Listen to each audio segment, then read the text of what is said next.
কাল বানিয়েছিলাম কাঁচা মাছের তেল ঝাল। এই রেসিপিটি করার জন্য আমি নিয়েছিলাম রুই মাছের 4টি পেটি। প্রথমেই বলি, মশলাটাকে ভালোভাবে বানিয়ে নিতে হবে। মশলার জন্য ছিল পরিমাণ মতো পেঁয়াজ, আদা, রসুন, ধনে গুঁড়ো, জিরে গুঁড়ো, একটা টমেটো এবং সামান্য পরিমাণ পোস্ত।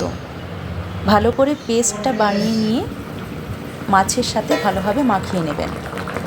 এরপর উপর থেকে দেবেন নুন এবং পরিমাণ মতো সরষার তেল এবং কয়েক টুকরো কাঁচা লঙ্কা চেরা দিয়ে মশলাটাকে ভালোভাবে মাখিয়ে চাপা দিয়ে রেখে দেবেন অন্তত আধ ঘন্টা মতো, যাতে মশলাগুলো মাছের মধ্যে ভালোভাবে প্রবেশ করে।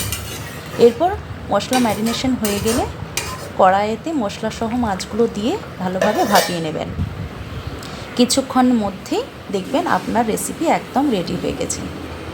মাছগুলো সিদ্ধ হয়ে গেলে বুঝতেই পারবেন রেসিপি পারফেক্টভাবে হয়ে গেছে। এরপর নামিয়ে নিয়ে পরিবেশন করবেন। ভালো লাগলে লাইক, শেয়ার এবং কমেন্ট করতে ভুলবেন না যেন। ধন্যবাদ।